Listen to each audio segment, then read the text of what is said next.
အားလုံးပဲမင်္ဂလာပါ5 Football Dish ကနေကြိုဆိုပါရစေစနေမှာတော့ Premier League 10ပွဲရှိတယ်ကျွန်တော်ဒီ Premier League 10ပွဲကိုပဲအရင်ပြောသွားမယ်ပေါ့နော်ကျွန်တော်အာဘော်ကတော့ကျွန်တော်ကြီးဆိုရင်လည်းကြီးကိုအရင်မကြည့်ပဲခြေသွမ်းဆိုလည်းခြေသွမ်းကိုအရင်မကြည့်ပဲမျှမယ်ပေါ့ဗျာခြေသွမ်းနဲ့ကြီးနဲ့ကိုကျွန်တော်မျှပြီးပြောပါမယ်နျူကာဆယ်နဲ့ချက်စီနဲ့အစောဘ9နာရီပေါ့နျူကာဆယ်ကွင်းခတ်မယ်မှန်တယ်ချက်စီလည်း9ရမယ်နျူကာဆယ်လည်း9ရမယ်ပေါ့ဗျာလိုရနေရှင်းဆိုရင်တော့1-1လောက်ကစကြည့်ရမယ်ဆိုတော့ကျွန်တော်ကတော့9ဘောကနေကြည့်သိချင်ပါတယ်ဗျနောက်9နာရီခွဲမှာဘုံပေါင်းနဲ့ဘန်လီမှာဘုံပေါက်ကဘန်လီကို 1.30 3 30ပေါ့နော်ပေးထားတယ်ကျွန်တော်အထင်ဘုံပေါက်ကြီးမအောင်လာဘူးဗျကျွန်တော်တို့ဘန်လီနဲ့ပဲကျွန်တော်ကတော့နေချင်ပါတယ်ဘုံပေါက်ကဒီညထိုးသားကြိုက်အတင်းဖြစ်မယ်လို့ထင်တယ်ပေါ့နော် Brighton နဲ့ Sunderland မှာ Sunderland ကတော့အခုထိုးသားတဲကြီးကြိုက်ပေါ့ဗျာလူတိုင်းအတင်းကြီးတန်းကိုအကောင်းဆုံးခံပြတယ်နိုင်ယူတဲ့ပွဲကြီးလည်းရှိတယ်ဝေးကွင်းကနေ Chelsea ကိုအဲ့လိုဟာမျိုးမှာ Brighton ကနေ 1+40 3+80 ပေါ့နော်ဘလောက်ပဲအိမ်ကွင်းဖြစ်နေအောင်တော့ 1+40 ကတော့ပုံမှန်ကတော့ Sunderland လို့အတင်းကို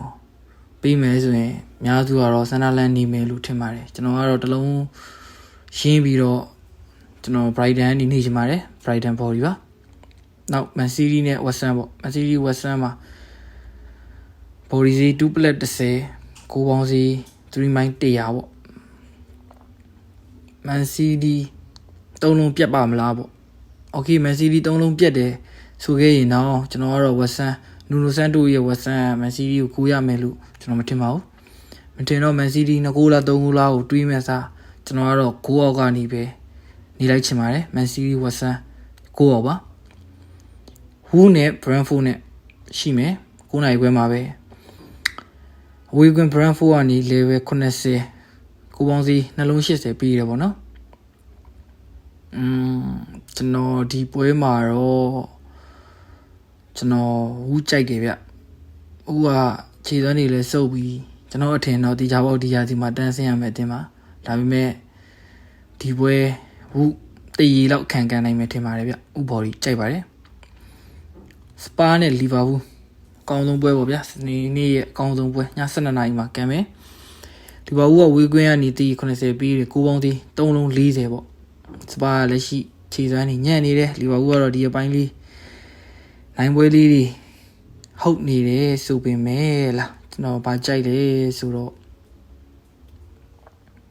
ကျွန်တော်ကတော့စပါတီပွဲလေးနိုင်မယ်မထင်ဘူးဗျလီဗာပူးတည်ရင်လည်းအနိုင်လို့ထင်ပါတယ်ကျွန်တော်လီဗာပူးဘော်ဒီရွေးလိုက်မယ်ဗျအေဗာတန်နဲ့အာဆင်နယ်ဝေးကွင်းနေ 1+20 2.60 ပေါ့နော်ညနေစီးကနေထားမှာကျွန်တော်အာဆင်နယ်စောင်းဝင်နေပြီပေါ့ဗျာအားလုံးလည်းညီကိုတို့လည်းသိတဲ့အတိုင်းစောင်းဝင်နေပြီဆိုတော့ကျွန်တော်အေဗာတန်ကိုကြိုက်မိတယ်ဗျအေဗာတန်အိမ်ကွင်းမှာအေဗာတန်လုံးလုံးရှုံးတစ်လုံးပေါ့ဗျာအဲ့တော့အေဗာတန်နေကျွန်တော်နေကြမယ်ဗျနောက်ဆုံးပွဲလေးလီနဲ့ပဲလေးပေါ့နော်လီယာအိမ်ကွင်းကောင်းတယ်ချက်စီကိုလည်းနိုင်ကန်ထားတယ်ခြားသောတင်းလေးလည်းနိုင်နေပေါ့ဗျာအဲ့တော့body စီ level နဲ့ကိုပေါင်းစီ 2.60 ပေါ့ကျွန်တော်ကတော့ခြေစွမ်းကိုပဲကြည့်ပြီးတော့ကျွန်တော်ဒီညပဲလေးပဲနိုင်မယ်ထင်တယ်ဗျပဲလေးအရှိမှာကျွန်တော်ယူပါလိတပွဲကြီးကြထားတယ်အဲ့ရှိမှာတပွဲကြီးကြထားတယ်နှစ်ပွဲစက်တိုက်ကြီးကြထားတယ်ပေါ့နော်ဒီပွဲတော့လိပဲလေးပြန်လာမယ်ထင်တယ်ဗျကျွန်တော်ပဲလေး body ကြိုက်ပါတယ်ကျွန်တော်တရက်စာကို1000နဲ့ကျွန်တော်ဒီမှာပူရမ်းပြီး3ပွဲထွက်ပါမယ်ညီကိုတို့လာရောက်ဝယ်ယူလို့ရပါတယ်ကျွန်တော် Telegram နံပါတ်ကိုလည်းကျွန်တော်ချထားပေးပါမယ်ပထမဆုံးဗီဒီယိုလည်းဖြစ်ကျွန်တော်ချက်စီပွဲရလည်းအရန်နီးကျွန်တော်တင်တဲ့ချိန်ကအရန်နီးနေတယ်ဆိုတော့အမှားရလေးတွေရှိရင်ခွင့်လွှတ်ပေးပါကျွန်တော်ပုံမှန်တော့အနားနီးမှပွဲပေးရတာဥမာတနားကြီးလိုတော့ပေါ့နော်အဲ့လိုမျိုးကျွန်တော်ပို့ကြိုက်တယ်ဗျကျွန်တော်ကြီးပြောင်းရှိမလားပြီးရင်ထွက်လာတဲ့ line နဲ့လူစင်းပါညာပေါ့အခုကတော့အားလုံးခြုံပြီးတော့တင်ထားတာဖြစ်တဲ့အတွက်ညီကိုတို့သဘောတွေ့တဲ့ဟာကိုသဘောတွေ့သလိုချပါဒါပါပဲအားလုံးကျေးဇူးတင်ပါတယ်နောက်ပြန်တွေ့ပါမယ်ကျွန်တော်လာလီဂါပွဲတွေလည်းတင်ပေးပါအောင်မယ်ချိန်ရရင်ပေါ့